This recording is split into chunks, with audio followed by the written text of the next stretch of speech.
10th में जो बहुविकल्पी questions हैं, कुछ ये मॉडल पेपर हैं, हो सकता है इसमें एग्ज़ाम में पूछे जा सकते हैं।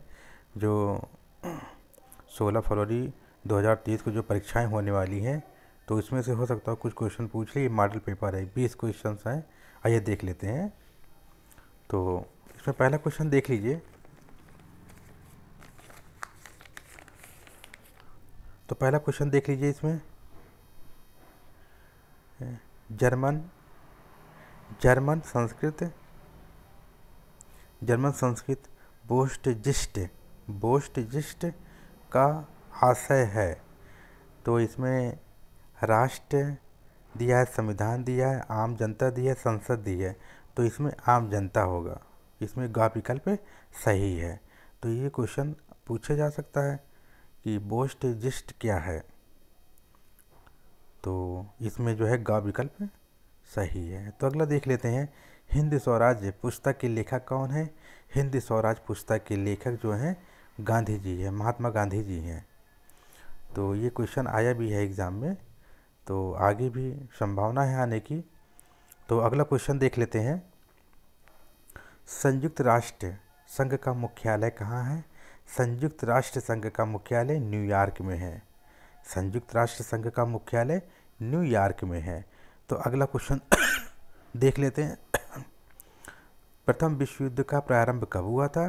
प्रथम विश्व युद्ध का प्रारंभ 1914 में हुआ था और समापन 1918 में हुआ था।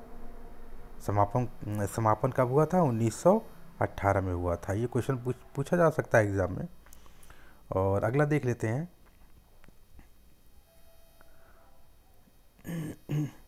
पांचवा क्वेश्चन देख लीजिए। 1785 ईस्वी में सूती काटने वाली नई मशीन का आविष्कार किसने किया था?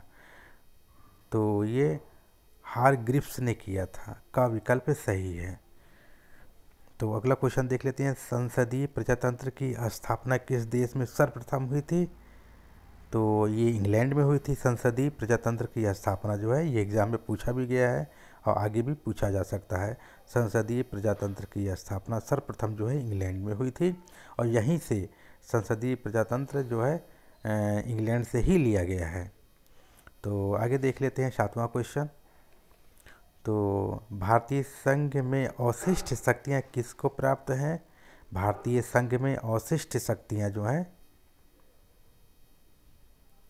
संघ को प्राप्त हैं। अवशिष्ट अर्थात संघ सरकार जो कानून बनाती है, तो वो संघ को प्राप्त है। तो अगला देख लेते हैं। काले दस्ताने और बंधी पट्टियाँ किसका प्रतीक हैं? तो ये आपका हो जाएगा विद्रोह का प्रतीक है। तो अगला देख लेते हैं। भारत में राज्य का आधिकारिक धर्म क्या है? तो भारत में कोई एक आधिकारिक धर्म तो है नहीं, तो इनमें से कोई नहीं होगा। तो अगला देख लेते हैं।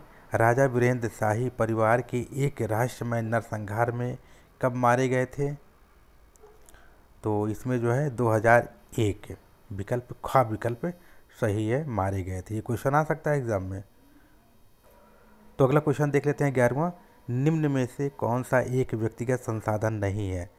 तो ये व्यक्तिगत संसाधन नहीं है। खनिज संसाधन क्या है? व्यक्तिगत संसाधन नहीं है। तो 12वां क्वेश्चन देख लेते हैं। निम्नलिखित में से किस राज्य में सीढ़ीदार खेती होती है? तो कहाँ होती है? ये उत्तराखंड में होती है सीढ़ीदार खेती। इसके पहले भी बहुविकल्पी क्वेश्चन सॉल्व करवाए गए थे, तो उसमें भी कहीं ना कहीं ये रिपीटेड क्वेश्चंस हैं। तो इसमें सब सकता है कि एग्ज़ाम में क्वेश्चन पूछे जा सकते हैं और पूछे भी जाएंगे, ऐसा नहीं कि नहीं पूछे जाएंगे। तो 13वां क्वेश्चन देख लेते हैं। 13वां क्वेश्चन क्या कह रहा है? निम्नलिखित में से कौन सा खनिज आधारभूत भूत है? तो लौह अयस्क क्या है? खनिज आधारभूत उद्योग है लौह अयस्क। तो अगला देख लेते हैं। निम्नलिखित में से परिवहन का कौन सा साधन अति दुर्गम स्थानों के लिए अत्यंत आवश्यक है? तो आपका जो है इसमें वायु, इसमें ख विकल्प सही है। तो अगला देख लेते हैं। निम्नलिखित में से कौन सा पत्तन बंदरगाह देश के पूर्वी तट पर स्थित है? तो इसमें विशाखापट्टनम ये पूर्वी तट पर स्थित है, जो आंध्र प्रदेश राज्य में है। ये सबसे गहरा पत्तन है, तो ये पूर्वी तट पर स्थित है। ये कांडला जो है गुजरात राज्य में स्थित है। ये पश्चिमी क्षेत्र का बंदरगाह है। मुंबई भी ये पश्चिमी क्षेत्र का बंदरगाह है जो महाराष्ट्र में की राजधानी है। और कोच्चि तमिलनाडु, कोच्चि ये केरल राज्य में है। कोच्चि केरल राज्य में है। तो ये विशाखापट्टनम जो है ये पूर्वी क्षेत्र का बंदरगाह है। ये सबसे गहरा बंदरगाह है। भी पूछ सकता है कि भारत का सबसे गहरा बंदरगाह कौन सा है, तो कौन सा? ये विशाखापट्टनम है। तो अगला देख लेते हैं, निम्न में से किस राज्य की प्रति व्यक्ति आय सर्वाधिक है? तो ये हरियाणा राज्य की आय सर्वाधिक है। तो अगला क्वेश्चन देख लेते हैं, निम्नलिखित में से कौन सा ग्रामीण क्षेत्र में विकास का लक्ष्य है?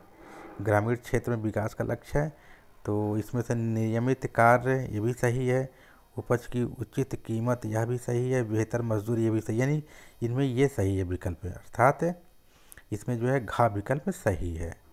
तो अगला देख लेते हैं 58वां क्वेश्चन, तो सेवा क्षेत्र निम्नलिखित में से किस क्षेत्र में सम्मिलित किया जाता है? और ये तृतीय क्षेत्र है। सेवा क्षेत्र क्या है? तृतीय क्षेत्र है, सेवा प्रदान करता है। प्राथमिक क्षेत्र में क्या है? जो हमें प्राकृतिक से वो वस्तुएं मिलती हैं। और द्वितीय क्षेत्र क्या है? जो हम प्राकृतिक से मिली हुई वस्तुओं का हम नए तरीके से निर्माण करते हैं। और जब निर्माण करने के बाद जो घर घर पहुँचते हैं, सेवा घर घर जब पहुँचते हैं तो वो एक सेवा क्षेत्र होता है। तो ये तृतीय क्षेत्र में आएगा। सेवा क्षेत्र क्या है? तृतीय क्षेत्र में आता है। दो राज्यों के बीच वस्तुओं का आदान प्रदान कहलाता है। दो राज्यों के बीच, तो ये आपका हो जाएगा राष्ट्रीय व्यापार। तो क्या हो जाएगा?